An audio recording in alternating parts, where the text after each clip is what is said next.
আসসালামু আলাইকুম। Stock analyst বিডির YouTube channel এবং ফেসবুক পেজে লেটেস্ট ভিডিওতে স্বাগত জানাই। আজকে 19শে জুলাই, সপ্তাহের প্রথম কর্মদিবস এবং রবিবার।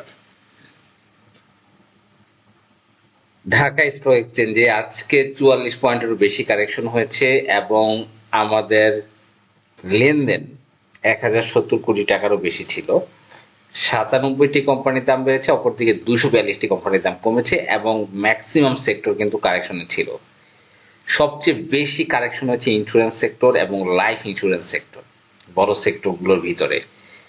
আপনারা জানেন যে ইন্স্যুরেন্স সেক্টরের, আমি এর আগে ভিডিওতে বলেছিলাম যে ইন্স্যুরেন্স সেক্টরগুলো কারেকশনের মূল যে কারণ সেটা হচ্ছে নতুন যে মার্জিন নীতিমালা আসছে, সেখানে কিন্তু ইন্স্যুরেন্স সেক্টরের ক্ষেত্রে পিবি পি রেশিও না ধরে পিবি হিসাব করা হবে এবং পিবিতে ন্যাব, যে সকল ইন্স্যুরেন্সের ন্যাব কারেন্ট প্রাইসের থেকে কম, ন্যাব কম কিন্তু কারেন্ট প্রাইস অনেক বেশি, সেগুলো কিন্তু মার্জিন, নতুন মার্জিন নীতিমালায় মার্জিন নাও পেতে পারে।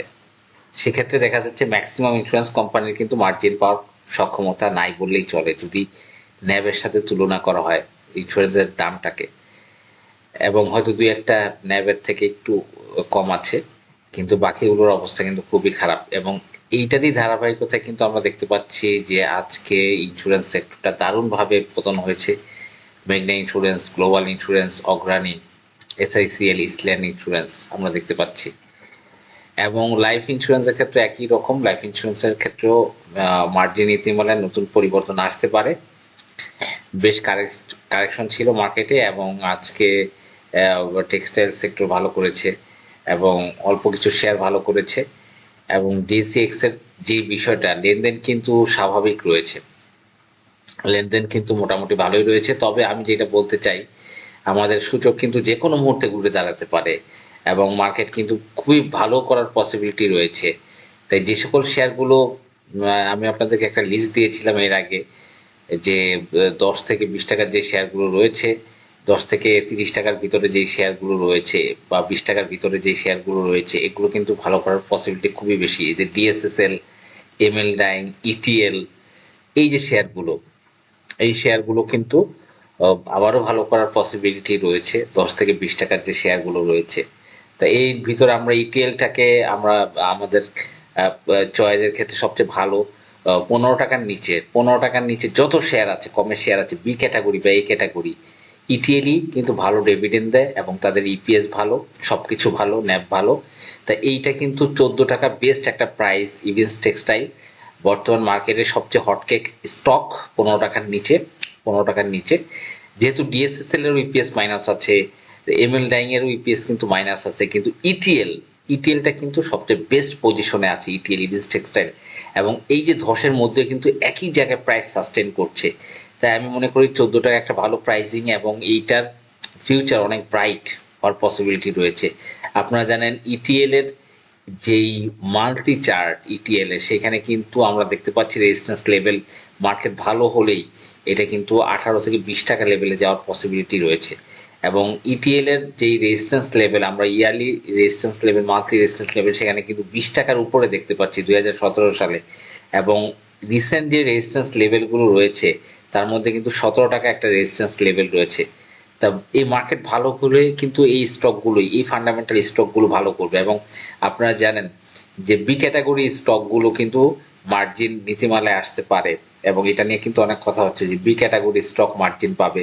সেক্ষেত্রে কিন্তু এই যে ইটিএল, ডিএসএসএল, এই যে ইটিএল, এগুলো কিন্তু ভালো করার পসিবিলিটি রয়েছে। এবং আমরা দেখেছি গত মাসে ইনস্টিটিউট হোল্ডিং কিন্তু প্রায় 5%-এর কাছাকাছি ইটিএল এ বেড়েছে। তার মানে প্রায় 90 লাখের মতো শেয়ার কিন্তু তারা পারচেজ করেছে ইটিএল। তাই ইনস্টিটিউট আসলে যেই শেয়ারগুলোর ভালো ফিউচার দেখে, সেই শেয়ারগুলো কিন্তু পারচেস করে। আমরা মনে করি 14 টাকা এটা একটা ভালো প্রাইস জোন এবং এখানে কিনতে পারলে কিন্তু একটা ভালো প্রাইস পাওয়া যাবে, কারণ ডেলি যে পরিমাণ ট্রেড হবে এবং ভলিউম, সেটা কিন্তু সবকিছু বিবেচনায় এগুলো কিন্তু ঠিক আছে। তা যাই হোক, আগামীকাল মার্কেট আমরা আশা করব কামব্যাক করবে। এবং শুধু তাই না, এই ছোট ছোট স্টকগুলো হাত হাত দিয়েই কিন্তু মার্কেট একটা বড় আপ ট্রেন্ড যাওয়ার পসিবিলিটি রয়েছে। এবং যারা আমাদের হোয়াটসঅ্যাপ বাইসেল প্র্যাকটিস ব্যাচে জয়েন করতে চান, মার্কেটের আপডেট বা কোনটা বাই সাজেশন থাকতে পারে, তারা কিন্তু জুলাই যে কয়দিন আছে, 11 দিন, এবং আগস্টের জন্য 1550 টাকা 0192902291 এই নাম্বারে বিকাশ পার্সোনাল পেমেন্ট করার মাধ্যমে আপনারা কিন্তু জয়েন করতে পারেন। এবং আমাদের আগামী মাসে শেয়ার বাজারের 6 দিনের বেসিক ট্রেনিং প্রোগ্রাম এর উপর একটা কোর্স চালু হচ্ছে। যারা কোর্সটি করবেন 3060 টাকা হচ্ছে পেমেন্ট, অবশ্যই যোগাযোগ করবেন। আপনারা দেখতে পাচ্ছেন এখানে আমরা যে সকল টপিক নিয়ে আলোচনা করব এবং কথা বলবো, এবং হচ্ছে যারা 20 পয়সায় হাউস কমিশনে ব্যাংকের ব্রোকারেজ হাউসে অ্যাকাউন্ট করতে চান অবশ্যই যোগাযোগ করবেন আমাদের হোয়াটসঅ্যাপ নাম্বারে। Free mobile apps, no hidden charge এবং খুবই ফাস্ট উইথড্র। যেহেতু সামনের দিনগুলোতে T+0 বা T+1 আজকে কিনে আজকে বিক্রি করা যাবে বা আজকে কিনে কালকে সেল করা যাবে, এটার জন্য কিন্তু হাউস কমিশন অনেক বড় ফ্যাক্ট। কারণ আপনি বাই করলেও কমিশন কাটে, সেল করলেও কমিশন কাটে। সুতরাং 20 পয়সা আমি মনে করি বাংলাদেশের লোয়েস্ট একটা রেট। যারা অ্যাকাউন্ট করতে চান অবশ্যই যোগাযোগ করবেন। এবং আগামীকাল আমরা আশা করতে পারি মার্কেটে ইউটার্ন করার পসিবিলিটি রয়েছে, কারণ মার্কেটে যে ট্রেড ভলিউম এবং ট্রেড ভ্যালু সেটা কিন্তু খুব ভালো পজিশনে রয়েছে, এখনো 1100 কোটি টাকার কাছাকাছি রয়েছে। ধন্যবাদ। আসসালাম।